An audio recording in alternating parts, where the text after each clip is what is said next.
Many of you who've been subscribed to me for a while will probably already know this.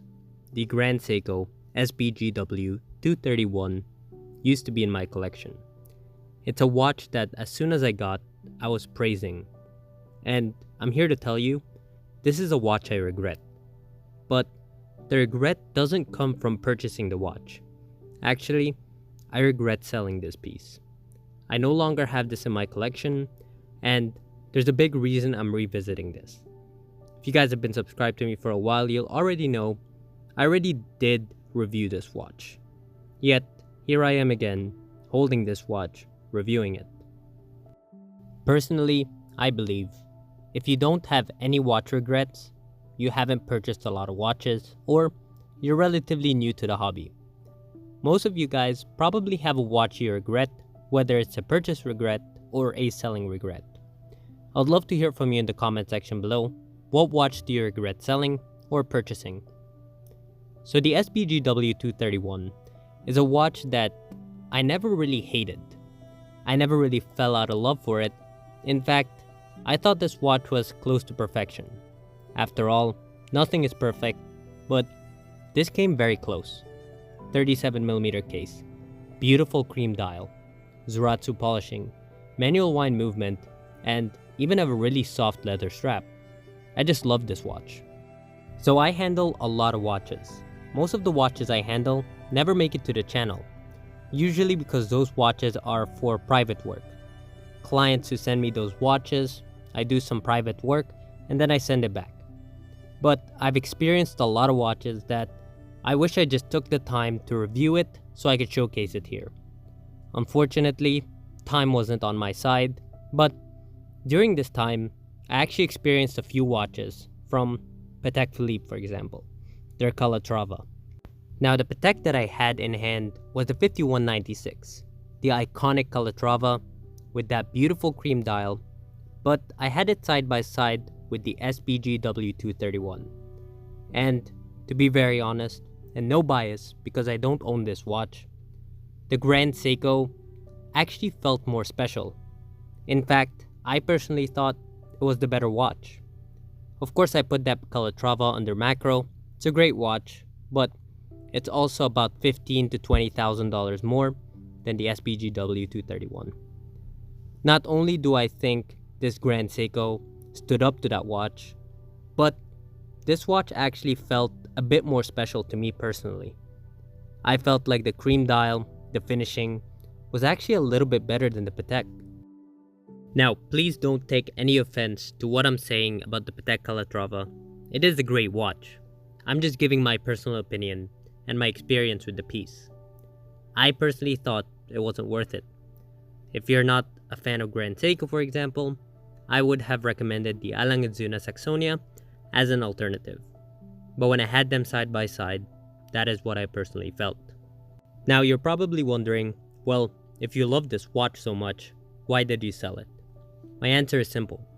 I wanted to experience more Grand Seikos, and I've set a personal rule to myself. I have a limited amount of watches that I add to my collection, and within that limit, I also have a limited amount of brands. I have a personal rule to myself to keep myself from overspending one brand per watch in my collection. So I wanted to experience more Grand Seikos, so I ended up selling this piece. So let me start off by talking about what I loved about owning this watch. The best thing about this watch is the caliber 9S64. Manual wind movement, it gave me 72 hours of power reserve, but that's not what I loved. Although it was great, that isn't necessarily my favorite part. The watch is also extremely accurate, but then again, that's still not my favorite part. My favorite thing about this is, to this day, the SBGW231 is still one of the nicest and smoothest actions I've ever experienced. Now, unfortunately, through video, I can't hand you the watch to prove my point, but I'm gonna attempt through sound. So take a listen and perhaps you'll understand what I'm trying to talk about when I say this is one of the best winding actions I've ever experienced. Take a listen.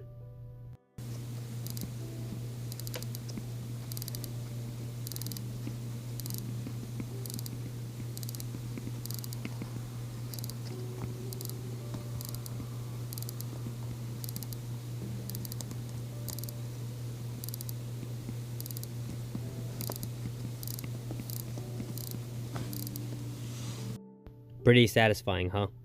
Now let's talk about the second thing I loved about this watch. The proportions.